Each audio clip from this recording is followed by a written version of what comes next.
PR's Top Pros Talk, The Need for Speed in PR, featuring Rosanna Maietta, Chief Communications Officer and Senior Counselor to the CEO at the American Clean Power Association. And here's your host, Doug Simon. Can you give us a quick top line of the work of the American Clean Power Association? We represent over 800 members in the clean energy industry, everyone from the folks who are building solar and wind turbines to offshore wind development and battery storage and everyone in between. So it's really helping to drive that next level of energy into the future. Yeah, you talk about the increasing need for speed in PR. Can you explain a little bit about that? There's just so many channels right now for communications professionals to pay attention to. And you can often take a look at the universe of them and think that you need to dismiss them all. But the news cycle is therefore moving at a nanosecond. And so what can seem as an unhelpful comment on somebody's feed can bubble into a major full-blown crisis 30 minutes later. How do you prepare for that, and what are the most effective tools at your disposal? And I think even though there are so many channels, there are also so many more effective tools these days that can really help communicators be laser focused. What is the audience you're trying to reach? How do you most easily dampen a crisis and mitigate that? And so being thoughtful and being always aware of new tools and technologies as they develop, and figuring out, what do you need in your own playbook? Not everybody needs to do all the channels all at once. It really goes back to, again, who's your audience and what's your goal? You talked a bit about how you adjust to the need for speed. Can you take maybe a deeper dive in, whether it's like a specific case, because you're making judgments on what is important to respond to, when should you be proactive? Can you give us a little insight into how that's handled at your organization? We're constantly, in the throes of anything clean energy or energy related, supply chain issues, inflationary pressures. So we are constantly drinking from a fire hose. And so really, really helps us to think through, well, what should we respond to and what not? And a lot of times we're making calculations based on, okay, what outlet is asking us for comment? Who reads this outlet in our membership? Who is going to care about this, this particular query if we say no comment or ignore it or engage, right? And so being really clear about who our audiences are and our goals.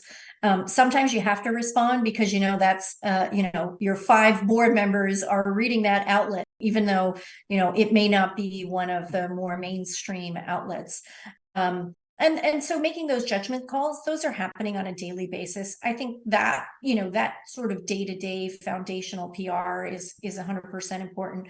But I think in an association setting, and certainly one like ours, where we're constantly just taking all this incoming, it really is important for us to tell our own story. And so to be proactive, to know what it is we want to share, have a position and a strong point of view, and really shape the news that while still being credible with reporters and providing facts and resources and thoughtful analysis, it really is important to have a point of view. And so we are constantly thinking about that. We're thinking of that in terms of campaigns. How do we tell the clean energy story, both at the national level, but also locally? I mean, we've seen huge rise in the last several years of misinformation because of all the channels that exist, right? And the folks that are engaging there. And so how do we combat that? And it is both dismissing and dispelling, myth versus fact, but also telling our story in a proactive and positive way. You mentioned as much in the PR industry are having challenged with misinformation, or wrong facts might be another way to call it. How do you counter and how do you pick and choose when you need to correct and when you're going to get a voice. Is a big part of it sort of getting out there first with the accurate information? Having a relationship with the reporters who cover your beat are so important because they are more likely to reach out to you first and say, hey, I'm about to run this story, or I heard this, or this organization is claiming this. What's your comment? So that helps you with having sort of what I like to call the early warning system. Something is coming, and preparing everybody, because that's sort of step two in an association world, is the making sure that everybody knows just as much information as you have at any given moment, so no one's caught off guard and is surprised. But I think having those relationships helps to shape the story if it's negative. There are times when you can't help it. I think we earlier this year were surprised by the level of misinformation that came out of some dead whales that were washing up ashore, and immediately the industry's opponents seized upon that as an effort to blame the offshore wind industry. And there is absolutely no basis in fact or reality to those claims. And in fact, multiple scientific organizations refuted all those claims, but it took a while to stem the tide of that misinformation. Again, a lot of commentary in social media that was then reported by legitimate news outlets. So within a month, we had stood up a very targeted digital advertising campaign highlighting the lies that were being promulgated, rather, as well as a microsite with all of the actual facts articulating what in fact is happening in offshore wind in the industry and the development and the environmental stewardship that the industry stands by and adheres to. And that, within a few weeks, we saw reporters reaching out to us first when they were writing stories. We saw people who were still trying to claim those facts as truth, that reporters were fact checking them in real time. So we did stem the tide there. But again, it's about knowing your reporters, finding those tools to be really targeted and specific, and being quick to react. I mean, I think for those companies and organizations that have a very bureaucratic process to launch a digital campaign, that can set you back, and you can see the news cycles just getting ahead of you.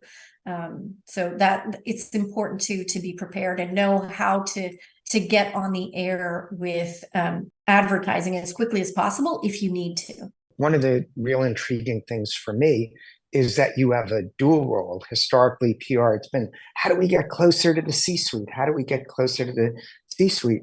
You have the dual role being in the C-suite as chief communications officer, but also as a senior counselor to leadership. How important is that to build that relationship?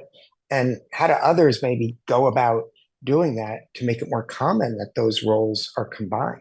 I think it's critical for communications executives to be at the table where the decisions are made, and to have a very close relationship with your policy and advocacy team, because they go hand in hand, right? You can't do shoe leather lobbying without a comm strategy these days. There's just too many channels and too many ways to influence people.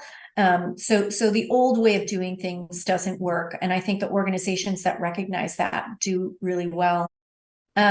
It's funny, years ago when I was first starting out in PR, a PR professional with many more years of experience had written sort of what the role of a comms person is. And it was everything from, fixing your principal's hair before a media interview on camera, to getting them coffee, to writing the script and the talking Oh, point. gosh. And it's that full spectrum. And if you do your job right, you have a really close relationship with your CEO. And I think it's really incumbent upon comms folks to leverage that, right? You have a view of the entire organization in many cases, and you are the closest to the audience. And so sharing back those insights and those trends, and really being an early warning system for your boss and letting them know what you're seeing and hearing from reporters, things to watch out for. That will only make them smarter in their engagements and see you as a trusted, valued partner. I think within the decade, you're going to see CCO as a path to CEO because the communications function has become so increasingly important. Now, I know you believe in human beings. You've added a number to your team based on the press releases that are out there, but there's also thought and a big issue about AI content generation. What's your take on that? Certainly the debate between comms professionals to use or not use. And I feel like there's somewhere in the middle. I think like all new technologies, it's really important to pay attention to where this is going. What are the uses? How can it improve some of what we do? And in many ways, it may. And I think depending on the organization, there might be some useful applications of it. For me, it's more about learning enough about the technology to understand how it's going to impact our industry and not just our comms shop per se. And because that's where I think our role is as communications professionals, is to really be looking ahead 5 steps to all of these new technologies to figure out where's our role here and how do we, and what is the role in the organization, and maybe not just whether we're using it to develop a press release. I do think even if you are using it for communications functions, you're still going to need real human beings to review, to apply judgment, to make sure everything is accurate and factual. I would still feel very uncomfortable sharing a ChatGPT written press release with anyone outside of my team. And we currently are not using any AI to do our work. Yeah, one of the interesting applications for it that we've seen in communications is you can actually search for journalists, use it as a search tool. Can you tell me who's written articles about topic A, B, or C? And it will actually identify people who've written about that and the content that's out there. So it's great for actually research analysts. This has really been a great discussion. Do you want to leave people maybe who are in the association space, have so many people to answer to, with some best practices and best ideas how to balance the need of the full organization as well as the individual members? It does come back to sort of, the old school way of working. It's about relationships, and we do our job well because we have really solid relationships with reporters, and that has mattered a lot. Particularly because, as I mentioned, we're constantly reacting to news or trying to get our point of view out to reporters. Those one-to-one relationships really matter. I think too, just being prepared, having a playbook. I'd like to say a crisis is only a crisis because you're not prepared. You can know what channels, what's your playbook, who do you go to, what's your chain of command internally to get decisions quickly. And then finally, I would say that nowadays, you cannot do anything effectively without advertising of some kind. Paid is the most direct approach to getting in front of your audience.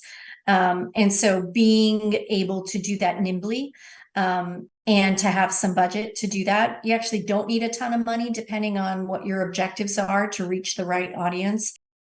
So I think that has to be part of any integrated comms plan going forward. Thank you so much for sharing your great insights and for the important work that you're doing.